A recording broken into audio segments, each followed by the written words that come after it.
The storm above Drummond Kaas had no mercy in it. It came down in black ropes from a sky without stars, striking the towers of the citadel until the iron spires sang like blades drawn across stone. The jungle below steamed beneath the rain, ancient trees writhing in the lightning, and every flash painted the city in silver for the length of a heartbeat before drowning it again in darkness. The place had been built to make men kneel. Its avenues were wide enough for armies and empty enough for ghosts. Its statues wore no expressions. Its walls leaned inward as if listening. Revan had walked through cities in flames. He had watched Mandalorian warships fall burning through the atmosphere of Sirocco. He had stood at Malachor V, while the sky tore itself open and the Force screamed with the voices of the dying. He had believed there was no darkness left in the galaxy that could surprise him. Then he had found the Emperor. The man on the throne did not look like a storm. That was the horror of him. He did not rage or laugh or bare his teeth like the warlords Revan had broken. He sat very still beneath the high vault of the chamber, pale fingers resting on the arms of his white throne, his face almost gentle beneath the shadows of his hood. Around him, the Sith lords of the Hidden Empire stood like courtiers at a funeral, armored in black, crimson, and tarnished gold. They had the hungry eyes of wolves who had been promised a carcass. They had watched Revan and Malak enter not with surprise, but with expectation. The Emperor had known they were coming. Of course he had. Malak breathed beside him, loud through the grill of the mask he wore over his ruined jaw. The damage had been recent, the work of a Sith interrogator who had tried to teach him obedience through pain before Revan had taught the interrogator the shape of fear. Malak's rage filled the air like heat from a forge. Once, he had been Alec, broad-shouldered, laughing, loyal in the reckless way of men who thought victory could forgive anything. War had carved him down to something harder and simpler. He still followed Revan, but more often now Revan felt the question in him. Why do we wait? Mitra Surek stood farther back, her gray cloak soaked from the rain, one hand resting near her saber, the other closed around nothing. The exile, some already whispered, though the council had not yet spoken the word. She had come because Revan had asked, and because the echo of Malachor had followed all of them here. In the Force she was not a flame but a wound given shape. Around her the darkness bent strangely, as if it could not decide whether to devour her or flee. Revan, said the Emperor. He spoke the name softly, as though greeting a guest expected for dinner. The chamber tightened. Sith lords turned their eyes. Malak's fingers flexed. Revan said nothing. He had not come for a speech. He had not crossed half the galaxy, hunted rumors through dead hyperlanes, broken Mandalorian codes, and followed the trail of an enemy older than Republic memory merely to trade threats in a hall of tyrants. Yet the Emperor's voice carried into him, not through his ears alone but through the places thought was born. It slid around old guilt and old pride, touched the remembered faces of soldiers who had died because Revan had commanded them to die, and made promises with their mouths. You saved the Republic, it whispered beneath the spoken silence. You alone saw what had to be done. You alone had the courage. The Emperor smiled, almost sadly. You have seen my empire. You understand now. The Republic is weak, divided, rotting under the weight of its own mercy. The Jedi are blind. The Senate is a feast of cowards. You fought the Mandalorians because they threatened the galaxy. You will fight for me because I am the galaxy's future. Malak laughed once, a brutal sound. We came to kill you. Several Sith lords shifted. A few smiled. One, a gaunt woman with silver tattoos on her scalp, looked at Malak as if measuring where best to cut him open. The Emperor did not move. No, you came because I allowed you to come. You came because war made you useful. You came because there is a place inside every savior where conquest waits for a name. Revan felt the words settle. They were not wrong. That was the danger. A lie could be struck aside. A truth, twisted half a degree, could enter like a needle. He remembered the Jedi Council chamber on Coruscant, its calm light, its patient masters telling him to wait while worlds burned in Mandalorian chains. He remembered leaving them, remembered the young knights who followed, remembered the exhilaration of command when thousands looked to him and found certainty. He remembered the first time he ordered a retreat he knew would become a massacre, because the sacrifice would open a path to victory elsewhere. He remembered sleeping afterward, and worse, waking with no regret. The Emperor leaned forward. "Serve me, and the Republic will not fall in chaos. You will take it. You will temper it. You will make it ready. You will be my blade, Revan. You will be my king before I reveal myself as its god." The storm shook the windows. Malak whispered, "Say the word." Mitra's face was white, her eyes fixed on Revan, and through the strange emptiness around her, he felt something no Sith spell could imitate. Trust. Not blind. Not obedient. The terrible kind. The kind that held a mirror. Revan had been called many things since the war began. Traitor. Dotto. Hero. Butcher. Savior Dort. General. Jedi. Monster. The names had mattered once. Now, in the Emperor's hall, he understood that names were only doors, and the darkness had been waiting behind everyone. He looked at the throne. "You are afraid." For the first time, the Emperor's expression changed. It was small, a tightening at the mouth, a stillness too sudden. Revan stepped forward, rainwater dripping from the edge of his mask. "Not of me.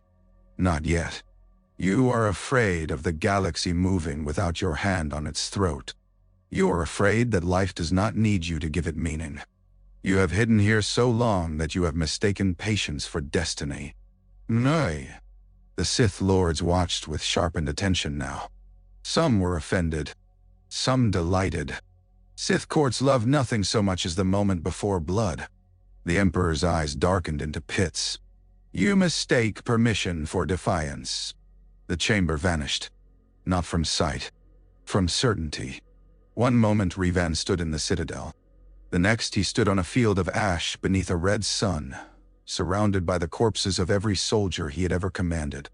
Their armor was Republic white, Mandalorian iron, Jedi brown, Sith black. They lay piled beyond the horizon, and from among them rose voices. "You did this. You needed us. You spent us." He saw Malachor again, not as battlefield but as wound. Ships folded like paper. Bodies turned to light. Mitra screamed without sound. Malak reaching for him across a bridge slick with blood. And beneath it all, the Emperor waited, patient as rot, offering relief. "Give me the burden," whispered the darkness. "Give me command. Give me the guilt. Become what you already are." Revan staggered. A hand seized his arm. Not the Emperor's. Mitra's. Her presence entered the vision like winter air. The dead did not vanish, but their voices faltered. Her own wound answered theirs, and where the Emperor had made guilt into chains, Mitra made it into witness. She had carried Malachor inside her and not bowed. She had been broken and not become obedient. Through her, Revan heard not accusation but memory. Not absolution. Never that. Only the stubborn fact that the dead had been alive once, and therefore the living must not be surrendered to them. Then Malak's rage crashed in from the other side. He did not break illusion with serenity. He smashed it.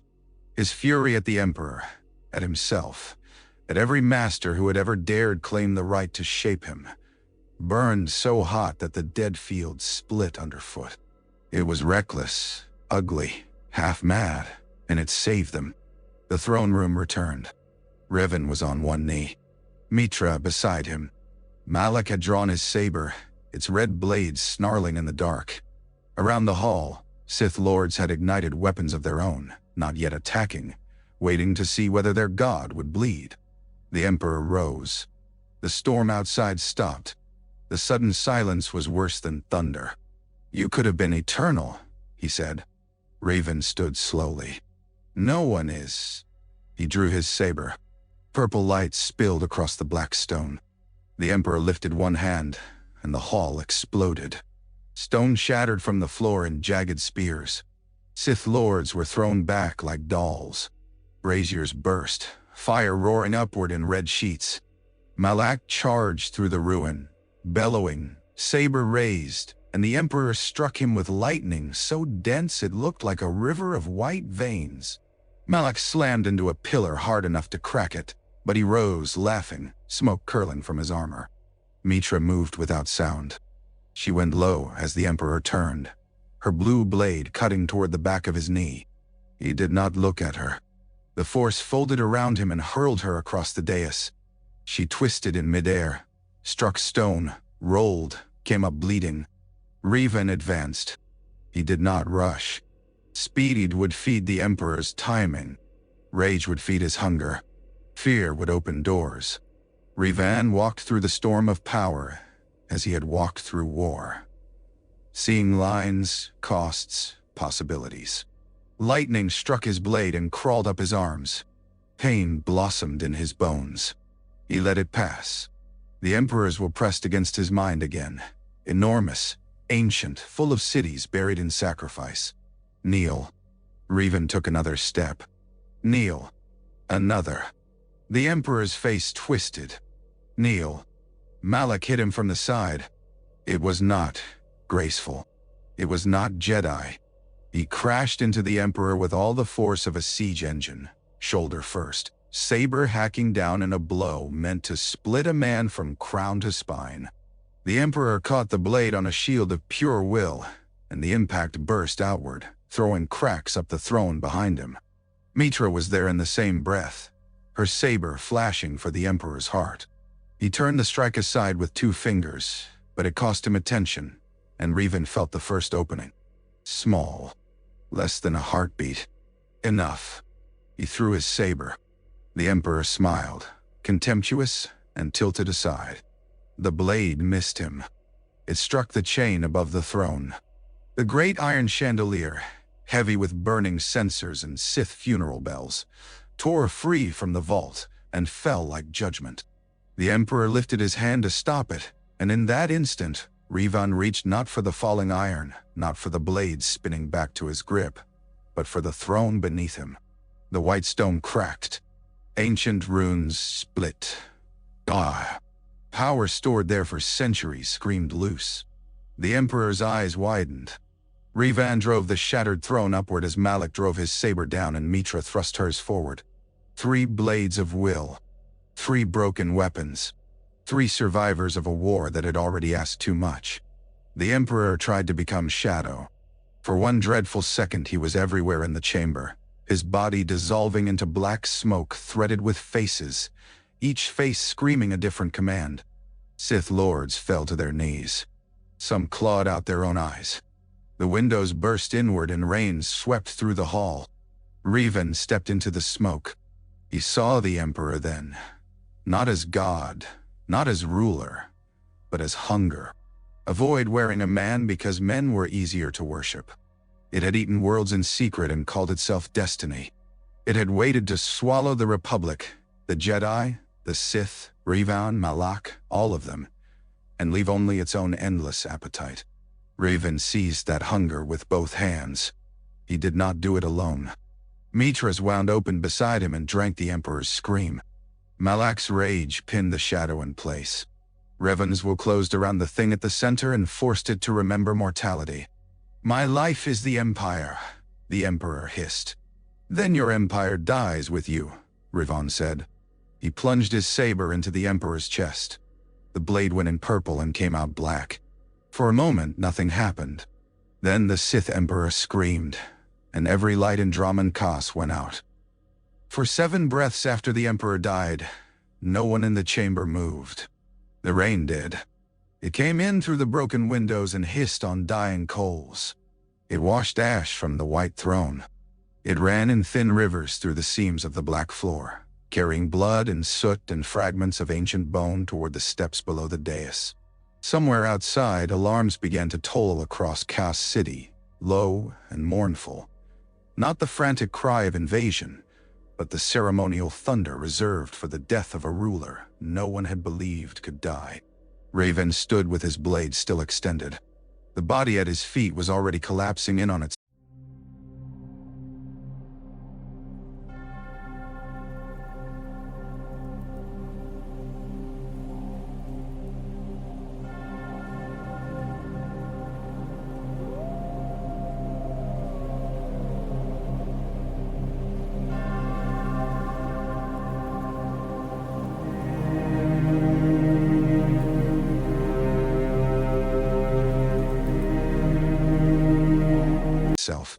The Emperor's skin had become gray parchment stretched over lightless hollows.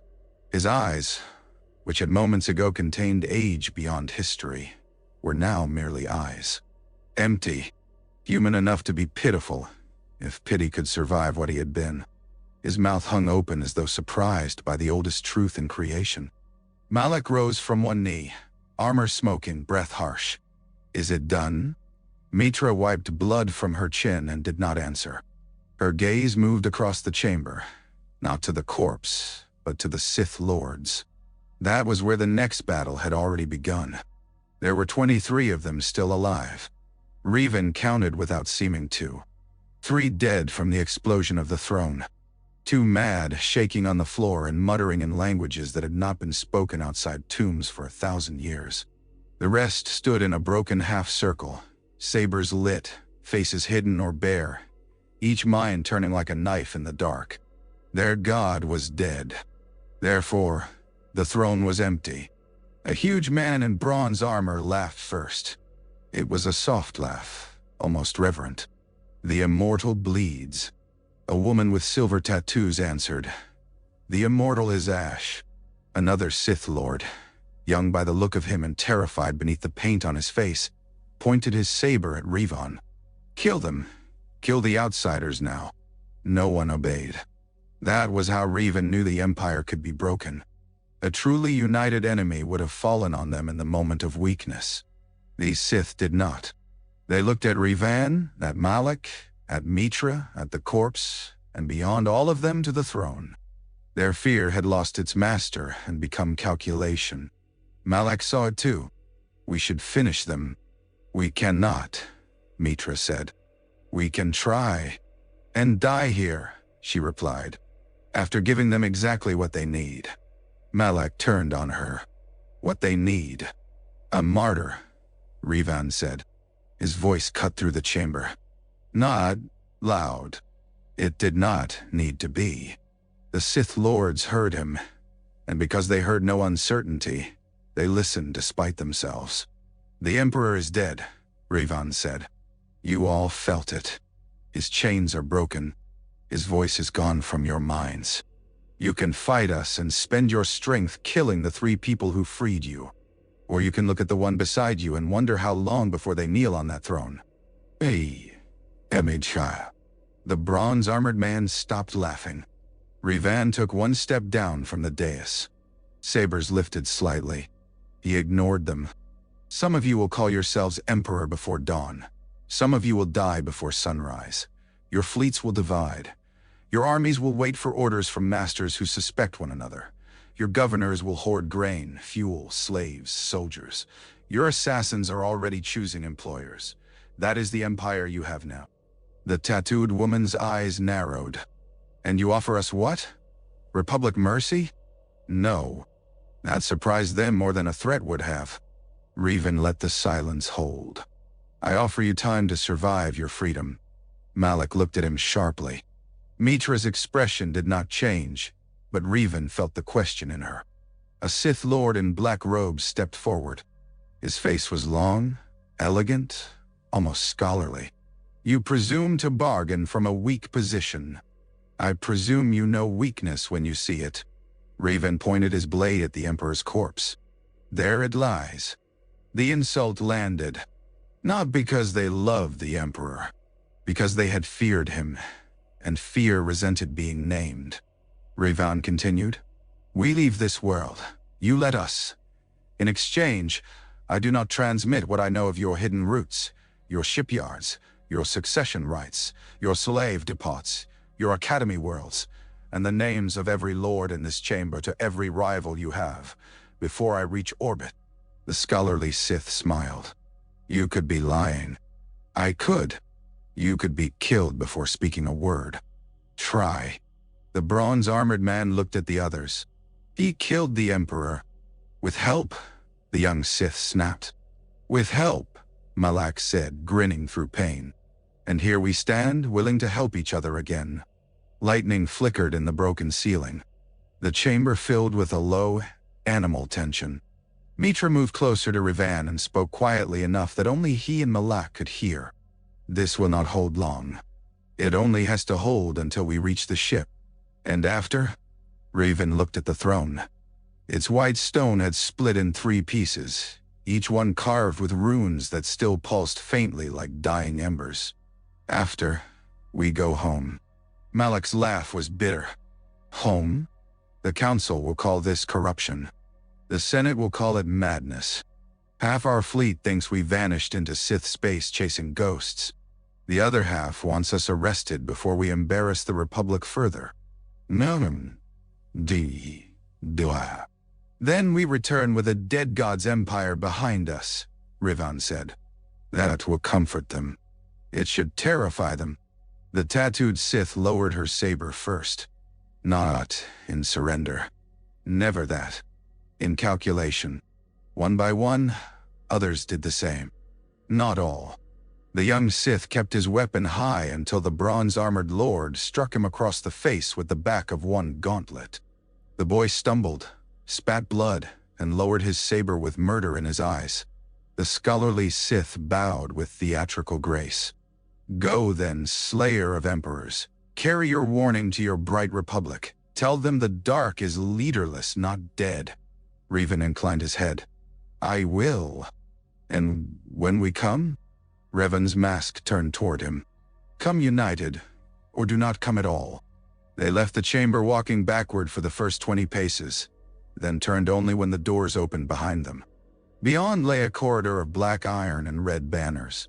Servants, soldiers, and lesser Sith crowded the walls, drawn by the alarms, frozen by the sight of strangers emerging alive from the Emperor's throne room. Revan walked first. He did not hurry. Flight would invite pursuit. Malak limped on his right, one hand pressed against a burned plate in his armor. Mitra walked on his left, her face pale from blood loss, her senses stretched through the halls like a net. Behind them, the throne room erupted, not in pursuit, in argument. A scream cut through the doors before they closed. Then another. Then the unmistakable shriek of a lightsaber entering flesh. Malak's mouth twisted. There goes your time. There goes their unity, Revan said. They passed beneath statues of forgotten Sith kings. Each wore a crown. Each had likely believed the galaxy ended at his command. Now dust clung to their stone eyes, and rainwater dripped from their chins like tears. At the hangar, the first true resistance came. Imperial guards in black armor formed ranks before Revan's captured shuttle. Their captain, a scarred woman with a vibra-blade at her hip and a saber staff on her back, stepped forward. Her face showed nothing, but her fear moved under the surface like a fish beneath ice. By order of the voice, no vessel leaves the citadel. The voice is silent, Revan said. Her jaw tightened. Malak ignited his saber. Move. The guard shifted, weapons rising. Mitra raised one hand. Captain, listen to the city. Through the hangar doors came the distant roar of Cass City tearing itself open. Sirens, explosions, engines. The first shots of loyalists against opportunists, of servants against overseers, of apprentices against masters. The Empire had been a clenched fist for centuries. Now every finger wanted to become the hand. The captain heard it. They all did. Revan stepped close enough for her to see the burn marks across his armor, the blood on Mitra's cloak, the ash on his gloves. We did not come for your world, he said. And if we stay, you will die for lords who will not remember your name by morning. Something moved in her face. Not trust. Nothing so fragile. Recognition. She lowered her blade. Let them pass, she ordered. One guard protested. Captain, She struck him hard enough to break his visor. Let them pass. They boarded beneath the eyes of 100 soldiers who would be fighting one another before the shuttle cleared atmosphere. Inside, the ship smelled of oil, ozone, and wet cloth. T3M4 whistled frantically from the cockpit, plugged into 3 ports at once, his dome spinning as he fought the hangar locks. Yes, Mitra said to the droid, sinking into a chair with a wince. We noticed the alarms. T3 gave an indignant trill. Malak dropped heavily into the co-pilot's seat. Tell the little trash can to fly faster. The droids screamed in binary. Despite everything, Mitra laughed once. It sounded painful and, perhaps because of that, real? Revan took the pilot's chair as the shuttle lifted. Through the viewport, Drahman Kaz fell away beneath them. Lightning returned to the sky, but now fires answered it from below. Towers burned. Anti-air batteries turned not toward the fleeing shuttle, but toward each other. A cruiser in low orbit fired on a second cruiser bearing the same Imperial markings. The Emperor's death had become a wound, and the Empire's own teeth had found it. As the shuttle punched through cloud, Malak looked at Revan. You should have taken the throne. Mitra's eyes closed. Revan did not look away from the rising stars. No. You heard them. They would have followed strength. Not all. Enough. We could have turned this empire, used it, prepared for whatever comes after. What comes after was sitting on that throne. Was it? Malak leaned closer. Or was he merely the first to understand the truth? The Republic will not survive what we found. Not as it is. The Jedi will debate while Sith fleets regroup. The Senate will deny danger until bombardment begins. We need power. Revan felt the old argument between them sharpen, familiar as a blade worn smooth from use. We need unity, Revan said. Unity follows power. No. Obedience follows power. Unity survives when power fails. Malak stared at him. Beneath the anger, beneath the pain, something like disappointment flickered. You still sound like them. The Jedi? The weak? Mitra opened her eyes. Be careful, Malak. He turned on her. I am tired of caution from people who win wars by bleeding others and call it wisdom. Revan said, Enough. The word cracked through the cabin. Malak held his gaze a moment longer, then looked away. They broke atmosphere into a sky crowded with hidden warships waking to civil war. Revan sent the shuttle into a debris field, then beyond it toward the edge of the system where an old Mandalorian beacon marked a forgotten jump point. T3 plotted the route, chirping in anxious calculations. Drahman Kaz shrank behind them. The Emperor was dead, and with every star that stretched into hyperspace, Revan felt the terrible shape of the choice ahead. He had slain the monster in the dark. Now he had to convince the light that the dark had existed at all. Hyperspace made liars of distance. It stretched the stars into bright wounds and convinced the eye that escape was swift. Yet the farther they fled from Drahman Kaz, the more Revan felt the dead Emperor following. Not in spirit. That had been burned out, cut down, torn from the throne it had mistaken for eternity. What followed was consequence. It sat in the cabin between them like a fourth passenger. Malak slept badly, when he slept at all. He remained strapped into the co-pilot's seat, arms folded, jaw apparatus clicking softly whenever pain moved through him. Twice he woke with his hand around his saber. Once he spoke in a language Revan did not know, a Sith phrase planted in him by the torturers beneath the citadel. When Mitra touched his shoulder, he nearly took her hand off. After that, she kept her distance. Revan did not sleep. The Emperor's broken crown lay on the table in the small central compartment. Black metal twisted by heat, its inner rim stained with ash. It was ugly, almost crude, not the shining circlet of a storybook tyrant but a relic of domination. When the cabin lights dimmed, red sparks moved beneath its surface, as though something inside still remembered fire. T3 refused to roll near it. The droid had extended one small tool, scanned the crown, shrieked, and retreated into the cockpit to run diagnostics on himself for 3 hours. Mitra stood over it with Revan during the second watch. "You should destroy it," she said. "I will. You always say that when you mean later." He looked at her, and for a moment they were not on a stolen Sith shuttle, fleeing a murdered Immortal's collapsing empire. They were younger, standing in a Republic staging bay before the Mandalorian front, while soldiers painted unit marks on gunships and pretended not to be afraid.